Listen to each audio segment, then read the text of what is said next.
May mga tao talaga na kahit bagong gising, amoy mahal na agad. Pero ako, amoy kulob. Yan ang unang linya na tumakbo sa utak ko nung unang beses ko siyang nakita. Si Kevin. At oo, sa CR pa ng dorm. Hi, ako nga pala si George. Second year college. Medyo tahimik, hindi gwapo pero may itsura raw kapag sa malayo. As in malayo, mga 2 kilometers away. Nakatira ako sa lumang dorm malapit sa campus. Tipong pag nasa loob ka ng banyo, maririnig mo pati kapitbahay mong umiiyak sa midterm. Typical student life. Pero isang umaga, nagbago ang ihip ng hangin.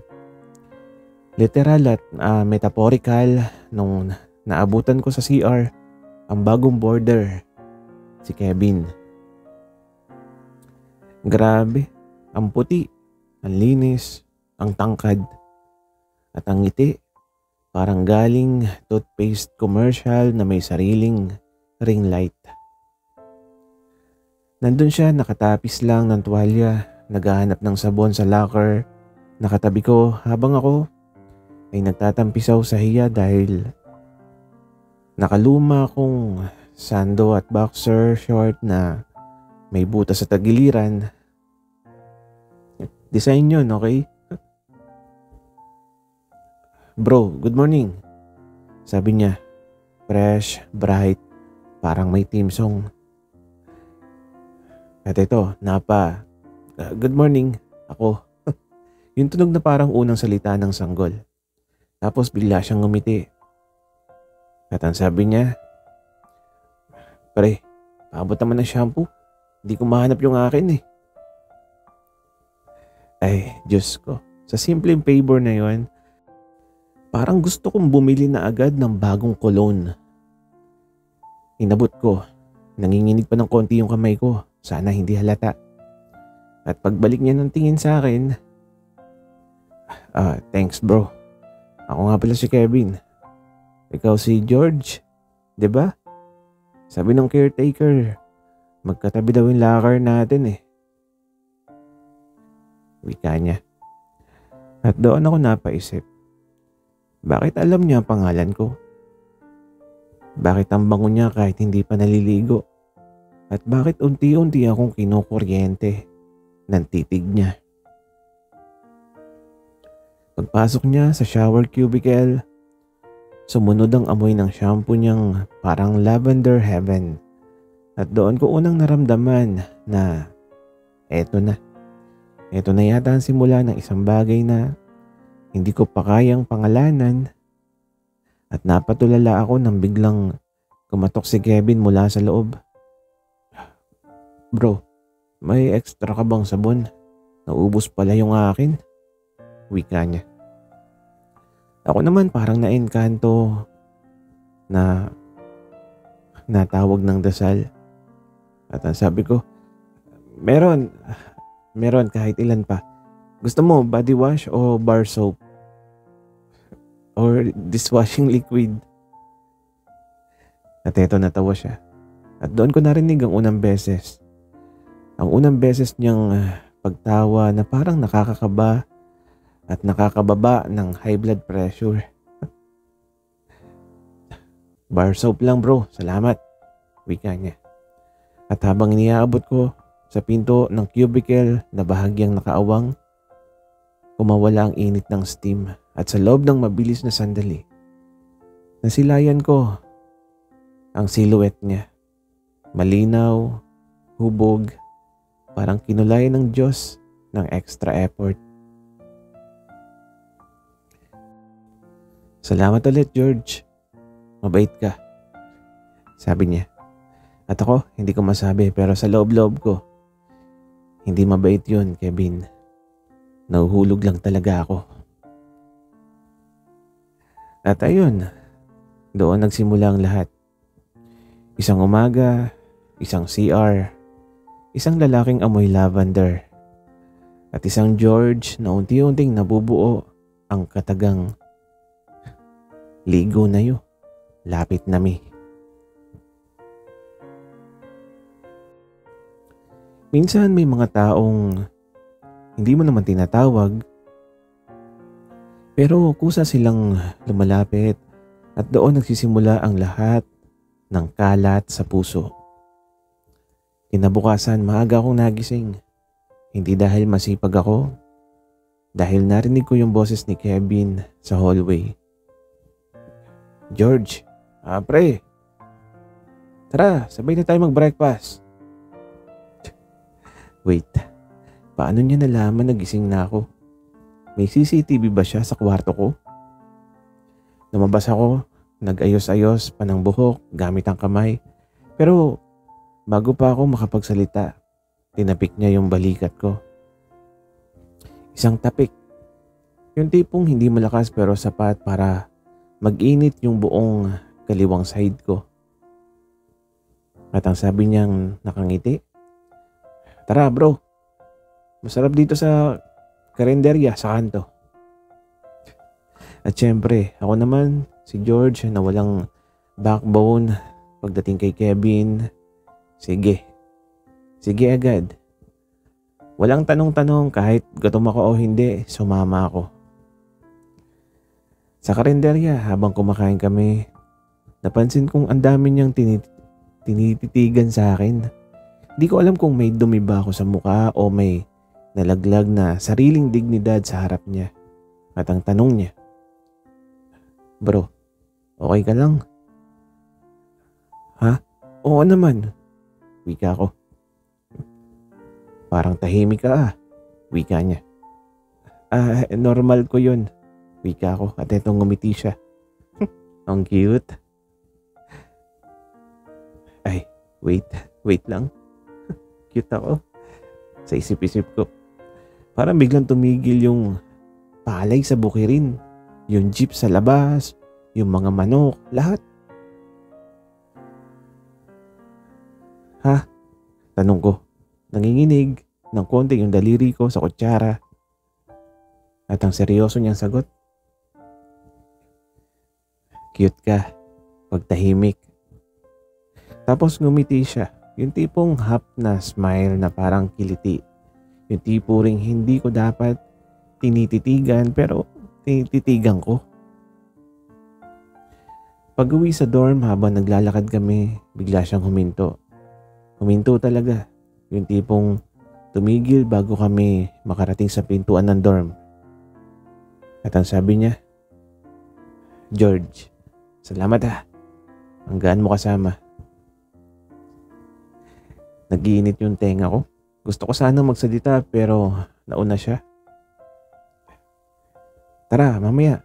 Sabay tayo maligo para mabilis. Isang CR lang naman tayo, 'di ba?" Wika niya. Ay, puting unicorn na raw. "Ha?" Wika ko. At napalunok ako ng malala. Tumawa siya ng konti. At ang sabi niya, "Sabay ligo lang bro para hindi na pipila. Gabi naman tayong dalawa lang yung gumagamit ng CR." Di ko alam kung sinasadya niyang stretch yung tayong dalawa lang pero ang lakas makakuryente. "Okay lang ba?" Tanong niya.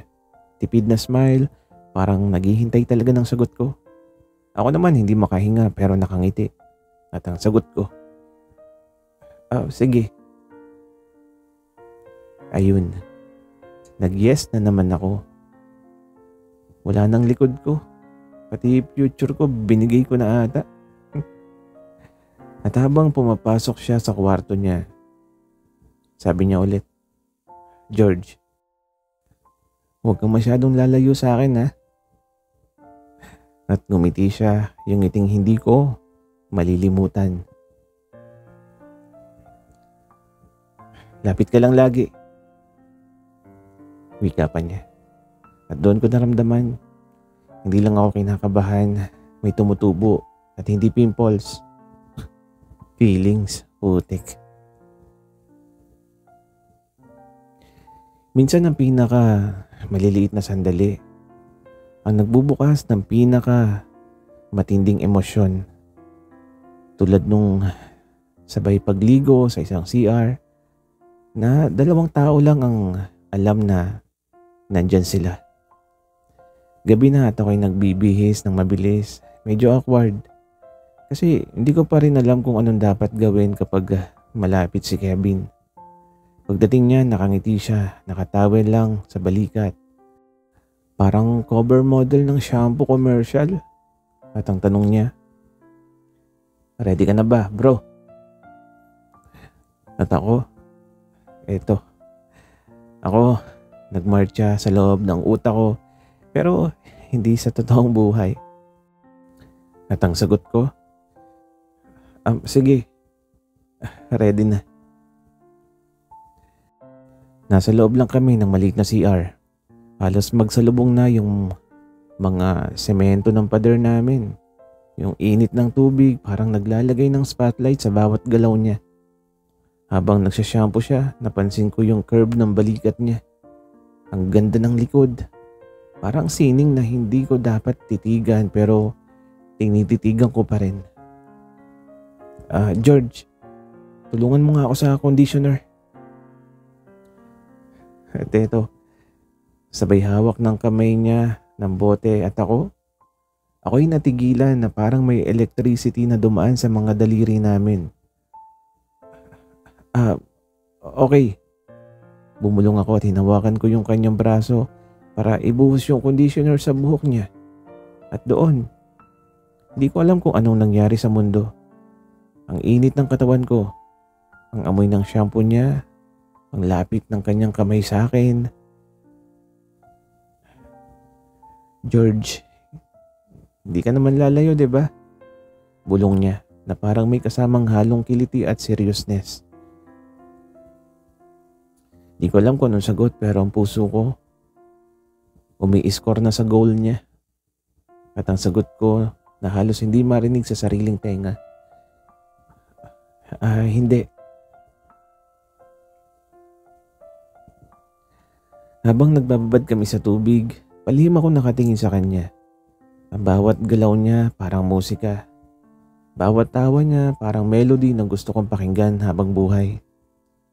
Biglang napalingon siya. "George, baka mahulog yung sabon mo," sabi niya tapos ngumiti ng medyo nakakatawa. Di ko alam kung nakakatawa siya o nakakatawa ako sa sarili ko na halos mapol ako sa kanya. Hindi sa sabon kundi sa kanya mismo.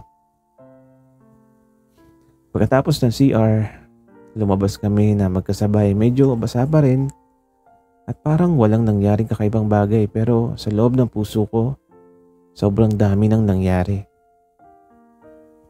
Ang simple niyang lapit ka lang ay naging matinding kuryente sa aking puso. At doon ko na-realize, hindi lang siya bago sa dorm ko. Siya ang bago sa puso ko. At gusto ko siya makilala. Gusto ko siyang lapitan. At baka gusto ko na rin siyang mahalin. Minsan sa dilim mas malinaw mo nakikita ang puso ng isang tao. At minsan din sa titig lang, alam mo na hindi ka na makakalayo. Lumipas ang ilang araw mula nung sabay kaming naligo ni Kevin. Parang normal na sa bawat araw pero alam kong hindi normal ang nararamdaman ko. Ngayon gabi na at pareho kaming nag-aaral sa common room. Si Kevin nakaupo sa tabi ko, nakangiti habang nagbabasa ng libro. "George," bulong niya at tumingin sa akin. At ang sagot ko, "Bakit?" At pinilit kong maging kalmado. "Ang tahimik mo naman ngayon, parang may iniisip ka," wika niya. Wala lang," wika ko sabay ngiti pero alam kong halatang may iniisip talaga ako. Habang nakatitig siya sa akin, parang huminto yung oras. Parang bawat kilay, bawat mata, bawat bahagyang ngiti niya ay direktang tumatago sa puso ko. "George, Close ka nga, bulong niya habang lumalapit. Ako'y tumango at bigla akong napabuntong hininga. Parang ang bigat ng mundo ko bago siya lumapit ay biglang lumiwanag. Nakaramdam ako ng kakaibang init sa dibdib habang nakatingin sa kanya. Parang may alarm na tumunog sa loob ko. Ngunit hindi ko kayang umatras kasi masyado na siyang malapit. Dahil malapit kami, halos magkadikit na yung mga braso namin. Napansin kong medyo nanginginig yung mga kamay ko, hindi dahil sa lamig, kundi dahil sa kanya. George, ang lapit mo. Bulong niya na may halong tawa at seriousness. Sorry. Sagot ko, halatang nangingitim yung mukha ko. Ngumiti siya at ang sabi niya, hindi naman masama, masarap nga eh. Parang electric current na dumaan sa puso ko. Masarap. Oo, masarap sa loob. Sa dami ng kaba at kilig. Hindi kami naghiwalay ng tingin kahit ilang segundo lang. Pero para sa akin, parang eternity yung bawat segundo. At bago ko man lang maisip, hinawakan niya yung kamay ko. At dahan-dahan parang sinukat kung okay lang sa akin. Hindi ko alam kung paano sasabihin pero alam kong hindi ko na siya gustong pakawalan. At ang bulong niya habang hawak ang kamay ko. George, promise mo, hindi ka lalayo sa akin. Napangiti ako, halos maluha sa saya. At ang sagot ko na para bang unang beses na tama ang lahat ng nangyayari sa mundo ko. Promise. Sa dilim ng common room, may dalawang pusong nagtagpo. Hindi kailangan ng salita. Sapat na yung titig at init ng bawat kamay na magkadikit. At doon ko na-realize na si Kevin, hindi lang amoy fresh, hindi lang gwapo, kundi siya ang simula ng isang bagong mundo para sa akin. Minsan ang kilig ay hindi dumarating sa salita, kundi sa simpleng galaw. Sa malapit na titig at sa mga sandaling parang walang ibang tao sa mundo kundi kayo lang. Ngayong gabi, nag-aaral kami ni Kevin sa dorm. Pero hindi tulad ng dati. Tahimik lang, may mga maliliit na pause sa pagitan ng pages at palaging tinititigan niya ako. At ang bulong niya na may halong tawa. George, ang cute mo kapag seryoso ka. Sabi niya na parang walang mali siya pero sobra yung dating. At ako, pilit na kalmado habang nagtatype sa laptop. At ito lumapit siya sa tabi ko, halos magkadikit na yung mga braso namin. Alam mo George, baka kailangan mo rin ng break. Bulong niya. Break? Wika ako naman. Yeah, halika. Tingnan natin yung view sa bintana. Wika niya. Di ko alam kung ano yung nangyayari pero naglakad kami na magkasama. Ang lamig ng hangin sa labas. Ang init ng presensya niya. Parang dalawang mundo na naghalo. George, lapit ka. Sabi niya habang nakangiti. Hindi ko na nakayanan, lumapit ako. Parang natural lang pero ramdam ko ang puso ko na parang gustong sumabog. Ngumiti siya at sa loob ng sandaling yun, parang hindi kami kailangan na magsalita. Yung simpleng hawak ng kamay niya, yung dahan-dahang paglapat, sapat na para umikot ang mundo ko. George, alam mo, ang sarap pala ng lapit mo. Bulong niya. Kevin, ako rin eh. Sabay kindat ko, halatang nanginginig pa sa kilig. At eto, naglakad kami pa uwi. Magkadikit yung mga braso at kahit tahimik, punong-puno ng kilig yung bawat takbang. Parang buong dorm at buong mundo nakasentro lang sa aming dalawa. Minsan ng ulan ay nagbibigay daan sa mga damdaming hindi mo kayang sabihin sa salita at minsan sa isang simpleng hawak ng kamay, nalalaman mo na hindi ka nag-iisa. Isang gabi, naglakad kami ni Kevin pauwi mula sa library. Biglang umulan tapos malakas pero hindi baha. "George, takbo tayo!" Sigaw niya sabay tawa. Wait. Sabay takbo kami. Nagtakbuhan kami sa ilalim ng ulan. Basang-basa na halos lahat ng damit. Pero sa loob ng puso ko, sobrang saya. Habang tumatakbo, biglang nahulog siya sa gilid ng sidewalk. Agad kong hinawakan yung braso niya. "Kevin, ayoko matapilo ka." At ngumiti siya, basang-basa yung buhok na nakadikit sa muka. George, salamat. Lagi mo akong inaabangan." Di ko alam kung anong nangyari sa puso ko pero ramdam ko na parang gustong sumabog. At ang sabi ko, "Kevin, lagi lang ako nandito para sa'yo." At hinawakan niya ang kamay ko at sa init ang hawak namin sa ulan, parang naglaho lahat ng takot at kaba ko. Huminto kami sa ilalim ng maliit na payong na may lulan pa rin ng ulan sa gilid. At ang bulong niya, "George, may gusto sana akong sabihin." Anong gusto mo sabihin?" Wika ko. "Na masaya ako kapag kasama kita. Parang hindi ko na kayang mawala ka sa tabi ko eh." Wika niya. Di ko alam kung anong sasabihin ko pero ramdam ko yung tindi ng emosyon. "Kevin, ako rin eh. Hindi ko rin kaya na wala ka." Parang biglang huminto yung mundo sa paligid namin. Maulan, malamig, at ang buong kalangitan naghalo sa init ng aming damdamin. Minsan ang pinaka malapit mong kasama ang siyang dahilan para mapabilis ang tibok ng puso mo. At minsan, sa bawat halik ng hangin, sa bawat titig, natututo kang hindi matakot sa damdamin mo. Gabi na ulit at nagstay kami sa dorm ni Kevin dahil may group project kami na kinailangan tapusin pero hindi na to basta project night. Parang bawat oras, bawat tingin, bawat halakak, may dagdag na init sa paligid. Si Kevin nakaupo sa tabi ko habang nagtatype sa laptop. Biglang lumapit yung ulo niya sa balikat ko. Parang natural lang. "George, okay lang ba? Dito lang muna ako." Bulong niya. Oo naman." Sagot ko na halos hindi marinig sa sariling tenga.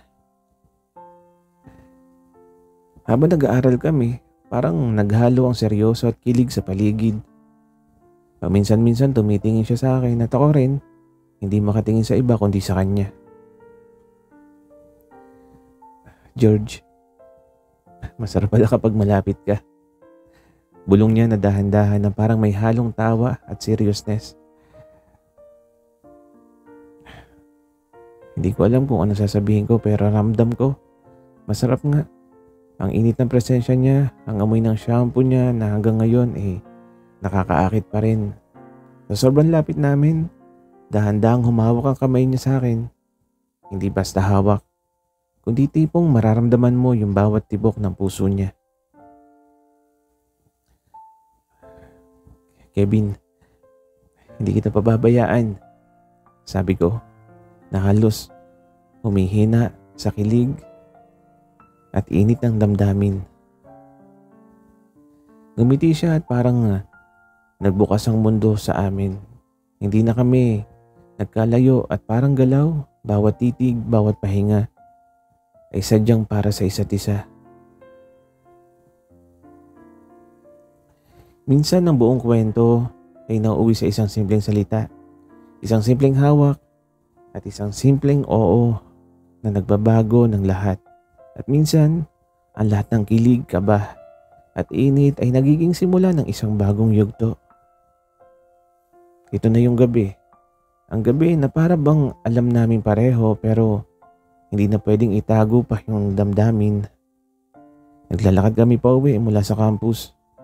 Magkadikit yung mga braso, ang malamig na hangin, ang amoy ng bagong ulan at ang liwanag ng streetlight ay parang soundtrack sa amin.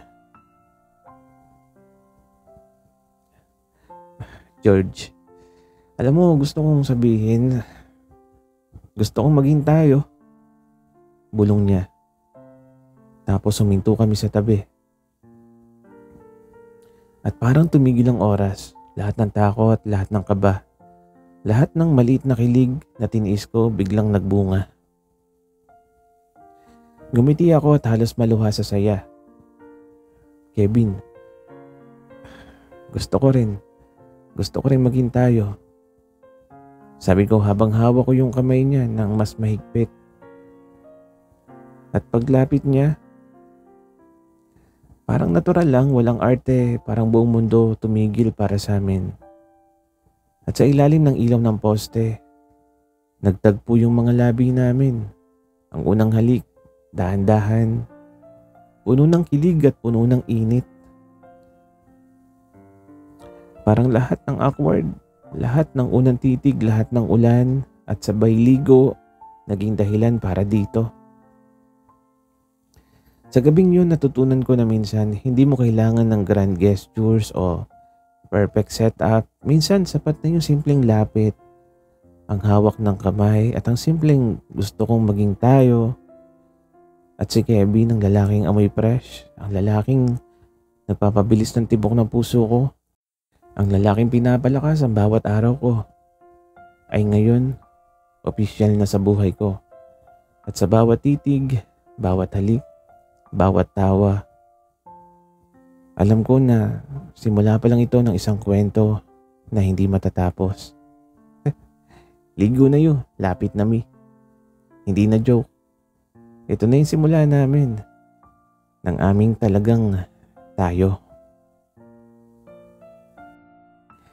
Minsan, ang pinakamasaya ay hindi yung malalaking pangyayari, kundi yung mga simpleng sandali kasamang taong mahal mo. Yung bawat araw ay puno ng maliliit na kilig, ngiti, at lamig ng halik sa umaga. Lumipas ang ilang buwan at narito kami, magkasama sa dorm, pero ngayon, hindi na lang bilang magka-border o magka-classmate. Ngayon, official na kami ni Kevin. Umaga pa lang, kinikilig na kami. George, good morning. Sigaw niya mula sa kusina na may daladalang 2 tasa ng chocolate. Kevin, wow, ang aga mo gumising. Sabi ko na nakangiti habang binabasa ang libro sa kama. Ngunit alam mo kung ano yung masarap? Hindi lang ang chocolate o ang magandang view sa bintana, kundi yung magkasama kami kahit sa simpleng araw-araw. Sabay kaming nagluluto ng noodles habang nagtatawanan dahil sa natabo ng konting sabaw. Sabay kaming naglalaba at may konting larong basa dahil sa kulang sa detergent, pero ang tawanan ay hindi mawawala. Sabay kami naglalakad sa campus, hawak kamay ang isa't isa at walang ibang inintindi kundi ang presensya ng bawat isa. At sa bawat sandaling yon, nararamdaman namin na kahit ordinaryo ang araw, extraordinaryo ang aming kwento. Sa wakas, natutunan ko, hindi mo kailangan ng grand gesture, hindi mo kailangan ng komplikadong plano. Sapat na yung lapit ng isang tao, ang init ng kanyang kamay, at ang simpleng gusto kong maging tayo. At sa bawat araw habang nakatingin ako kay Kevin, ang lalaking nagsimula sa CR, umuulan at sabay naligo at alam ko na, ito yung tunay na one great love. Ligo na yun, lapit na mi. At hindi na kami maghihiwalay. Sana'y nagustuhan nyo ang aming kwento. Maraming salamat sa inyong pakikinig.